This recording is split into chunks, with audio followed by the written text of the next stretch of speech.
शाळेत पडणारे पहिले पाऊल हे ज्ञानाकडे पडते. शाळेतील पहिल्या दिवसाचे स्वागत करण्यासाठी महाराष्ट्रातील अनेक ठिकाणी पालकमंत्री, मंत्री, जिल्हाधिकारी, मुख्य कार्यकारी अधिकारी उपस्थित राहिले.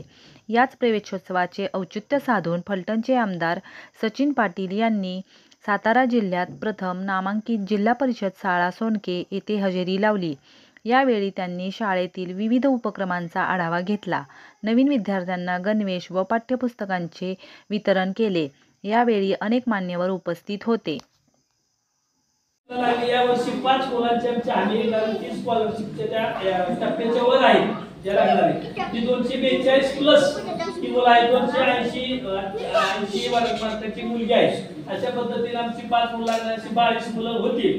कारण सर्वप्रथम आपण त्यांना मार्गदर्शन करून विद्यार्थी घडवण्याचं काम करतात. विद्यार्थी तसेच त्यांना अधिकारी बनवण्याचं काम करतात. एक तर स्वतःच्या आई वडिलांची ओळख तो कधी आयुष्यात विसरत नाही आणि त्याच्यानंतर शिक्षकाची ओळख तो विद्यार्थी कधी विसरत नाही. कारण माझा अनुभव सांगतो, मला पहिलीच ज्या शिक्षकांनी शिकवलं, माझं शिक्षण जरी जास्त झालं नसलं तर माझा शिक्षक माझ्या लक्षात आहे. मला ज्या शिक्षकांनी शिकवलं, पहिलीचे धडे मला ज्या शिक्षकांनी दिले, तो शिक्षक मी आजपर्यंत विसरू शकलो नाही. शिक्षक हा त्या विद्यार्थ्यांचा आयुष्याबरोबर ओळख करणारा, नातं जपणारा हा शिक्षक आहे, हा गुरु आहे. त्यामुळे विद्यार्थी गुरुचं आणि विद्यार्थ्यांचं नातं, गुरुचं नातं गुरुला कधी कोण विसरत नाही. त्यामुळं पवार सर आपल्याला ह्या शाळेतून जाणारा विद्यार्थी कधीही विसरणार नाही आणि आपल्याला सुद्धा, माझ्या शिक्षिका भगिनींना सुद्धा तो कधी विसरणार नाही, कारण ते कायम लक्षात आणि स्मरणात राहत असतात. त्यामुळे आपण घडवणारा विद्यार्थी आदर्श असावा, चांगल्या गुणवत्तेचा असावा, असाच विचार आपण जेव्हा करता आणि जेव्हा आपली मुलं आपण ह्या शाळेमध्ये घालतात, तो विश्वास आपल्या गावकऱ्यामध्ये निर्माण करायचा असतो. तो विश्वास आपण पहिल्या प्रथम निर्माण केला पाहिजे. ते माझी छोटीशी विनंती आहे की आपण आपली शिक्षकांची मुलं आपल्या ज्या शाळेमध्ये आपण शिक्षण घेतो त्या शाळेमध्ये जर घातली तर आमच्या पालकांमध्ये तो विश्वास निर्माण होईल की माझ्या या शिक्षकांचा मुलं जर इथं जर शाळेत शिकत असेल तर ती दुसऱ्या शाळेत कशासाठी ऍडमिशन घेऊ, त्यावरून जे काय आपल्याला मदत लागणार आहे ते आपण, मी आता ही सोनकेची शाळा जपतच म्हणून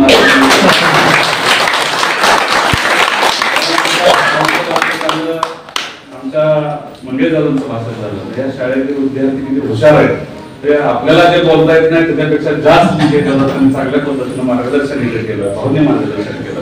म्हणजे या शाळेत घडणाऱ्या सोनक्याच्या विद्यार्थी किती उच्च दर्जाचा बोलू शकतो, किती चांगले विचार आपल्याला कसे मांडू शकतो.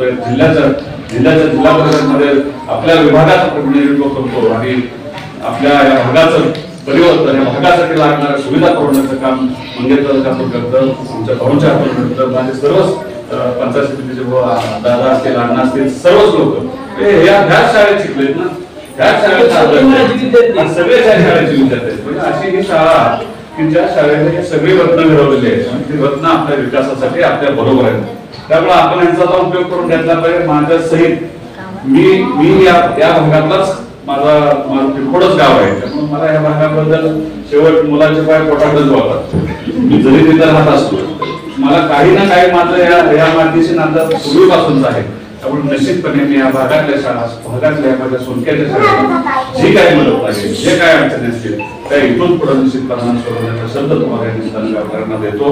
मी सगळ्यात प्रथम मी तुमचं बालगोपाळांचं अभिनंदन करतो की तुम्ही या शाळेमध्ये ऍडमिशन घेतलं. अजून आपल्या बरोबरचे मित्र कोण राहिले असतील, मैत्रिणी कोण राहिले असतील, तरी सुद्धा आपल्या शाळेची माहिती, शाळेचं गुणगान आपण जर समाजामध्ये जर पसरवलं तर निश्चितपणे आपल्या शाळेचं वाढल्याशिवाय राहणार नाही.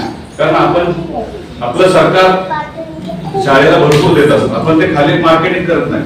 इंग्लिश मिडियमच्या शाळा मार्केटिंग काय करतात की आम्ही इंग्लिश चांगलं शिकवतो, शाळेला चांगलं प्रयोगशाळा, ह्या जिल्ह्यात अशी प्रयोगशाळा नाही, अशी या शाळा पहिलीच प्रयोगशाळा आहे. म्हणजे आमच्या इथं एक नासिर म्हणून गाव आहे, तिथं सुद्धा एक शिक्षक, आदर्श शिक्षक चांगला, एक शिक्षक जर चांगला असेल तर शाळा मोठी होईल.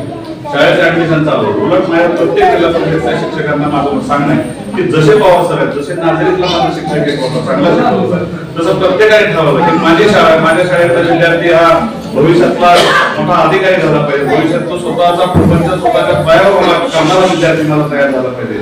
तर हेच भविष्य घडवण्याचं ज्ञान मंदिर आहे. ज्ञान मंदिरात जर आपण चांगलं शिक्षण जसं देत आहे तसं प्रत्येक जिल्हा शाळेच्या जिल्हा परिषदेनं जर दिलं तर आपला जिल्हा, आपला महाराष्ट्र, आपला देश जगाच्या पातळीवर सगळ्यात अग्रेसर झाल्याशिवाय राहणार नाही. तेव्हा माझी कळकळीची आपल्या सर्वांना परत एकदा विनंती आहे की आपण असाच पट वाढवा. जसं आपण शाळेला मानधन देत असतात तसे विद्यार्थी सुद्धा शाळेला प्रत्येक पालकांनी आपल्या शाळेमध्ये आपल्या घरातल्या वडीलधाऱ्या लोकांनी सुद्धा बाहेर मुंबई घालण्यापेक्षा मंगेश दादांनी इथं थोडं सुरुवात करावी या शाळेत.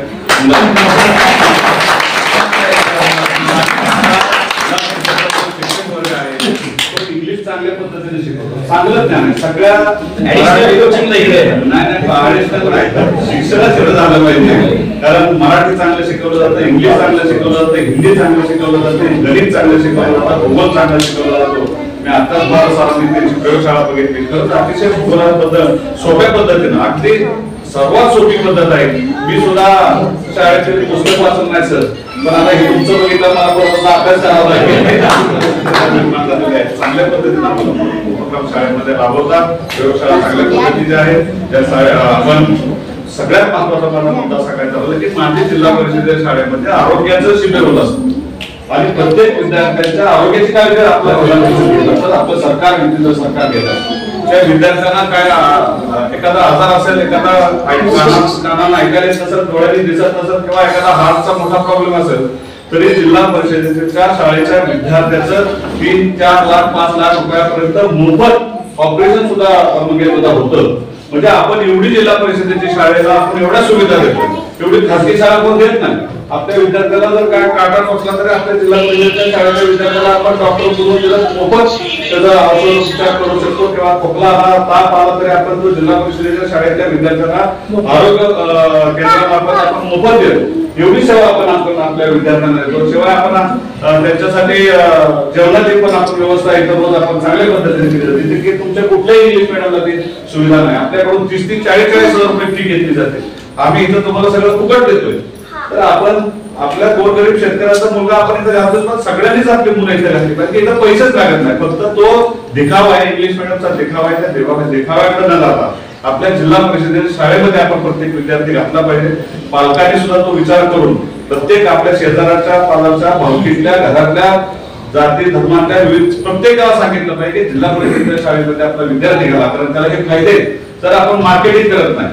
आपण काय सुविधा आपल्या पाल्याला आपण देतो आपल्या शाळेमध्ये ते आपण सुद्धा सगळ्यांनी खाली जाऊन सगळ्यांना सांगितलं पाहिजे. आता तुमचं कौतुक का अशासाठी करतो की 11चा पण तुम्ही 22 वर नेला, तर 22 पण भविष्यात 44 वर 50 वर 100 वर जावा.